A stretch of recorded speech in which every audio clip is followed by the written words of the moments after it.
So the first section was the components of a culturally relevant pedagogy, and these components are academic achievement, cultural competence, socio-political consciousness, and putting it together. So the first component was the academic achievement, and this component said that teachers' primary goal should always be student learning. So this should be the goal, like from the very beginning all throughout the year, is student learning. If student learning isn't taking place in the classroom, then nothing else is.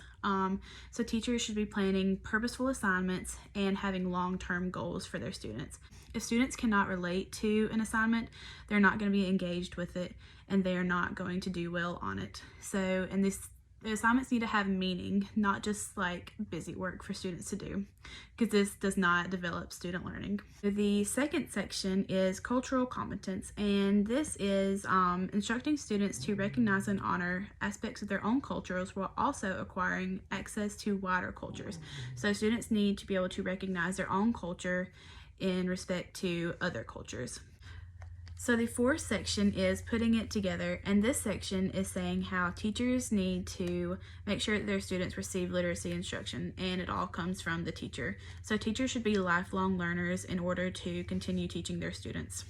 My next takeaway comes from the section of integrating multicultural literature across the curriculum.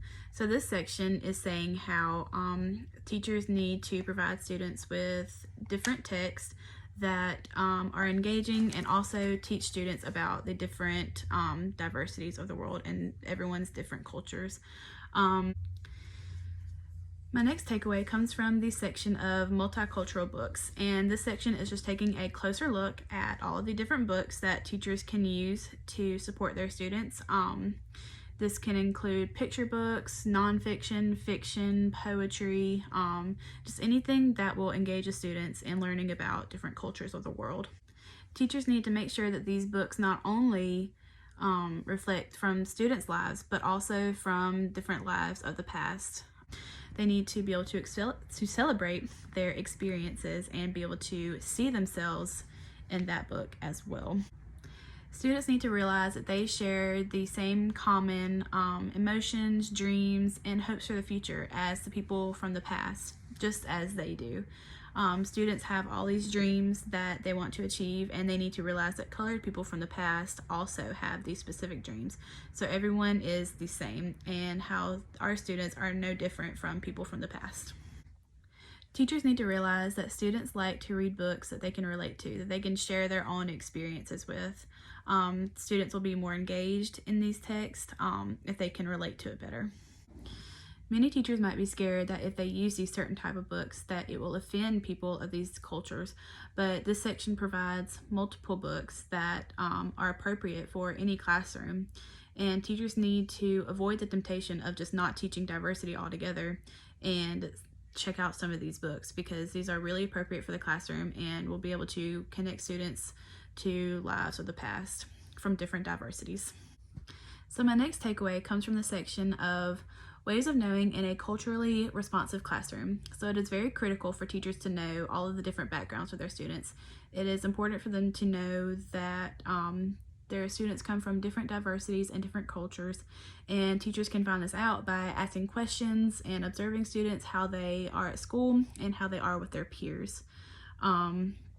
It is said that African American students feel that they have difficulty in the classroom because they just can't relate to some of the books and experiences and stories that teachers are sharing with their students. So rather than teachers just always using the same type of stories, they can expand their horizons and teach from multiple different culture groups. The section also says that many students from diverse linguistic and cultural backgrounds are discriminated against, not only because of their race and language, but also because of their struggles to exist in high poverty areas. So teachers need to be aware of this and reach out to these students and try to include everyone and have very differentiated instruction so that all of their students can relate and not feel discriminated against. So my last takeaway comes from the section of Funds of Knowledge, and the concept of Funds of Knowledge is providing a framework to recognize a student's cultural background or their which diversity they come from.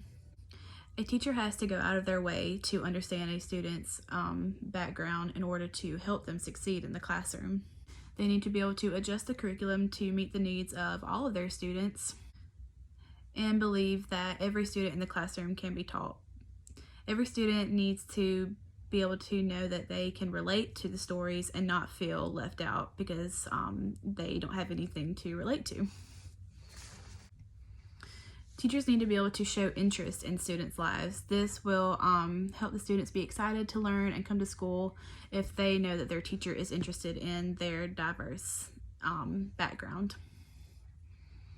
Teachers especially need to learn the correct way to pronounce their students' names if they do come from a diverse cultural background. It could be something just as simple as that to make the student feel welcome in the classroom. They need to ask the students questions about their home lives so they can know how to relate to the students' lives. So these were all of my major takeaways from this section, and thank you for watching.